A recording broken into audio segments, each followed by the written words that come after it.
दिन पहले की बात है, मैं मुल्तान में था, आर्ट काउंसिल मुल्तान में कायद मिल्लत इस्लामिया हजरत मौलाना फजल रहमान दामत बरकातुहुल आलिया का प्रोग्राम था, हम उनके साथ थे।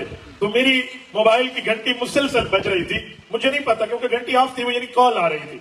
जब मैं वहां से फ्री हुआ, मैंने कॉल एक बंदे की सुनी, वो मुझे कहने लगे कि जी मैं मुफ्ती तारिक मसूद साहब की तरफ से बात कर रहा हूँ, मुफ्ती साहब बराह रास्त आपसे बात करना चाह रहे हैं, उन्होंने मुसलसल कॉल किया, आपने उठाई नहीं। मैंने कहा बेटा मैं तो मसरूफ था। फिर उन्होंने मुझे फिर पैगाम दिया कि जो फिर बात करेंगे, फिर मेरी मसरूफियत की वजह से फिर बात ना हो सकी।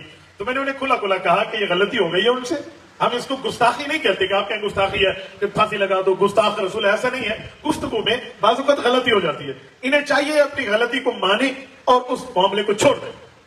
उन्हें वहां कहा, फिर उनका एक रुजू आया, उस पर कमा हकू मैं मुतमईन नहीं हुआ। मैंने फिर उस बंदे से कहा, मैंने कहा मौलाना से कहें खुला खुला रुजू करें और वाज़ेह तौर पे कहें कि कुरान करीम की किताबत में कोई गलती नहीं है, इसको रसूलुल्लाह सल्लल्लाहु अलैहि वसल्लम ने ठीक लिखवाया है और सहाबा ने ठीक लिखा है। तभी रब ने फरमाया ज़ालिकल किताबु ला रैब फीह, इन सहाबा के लिखने में कोई शक नहीं है।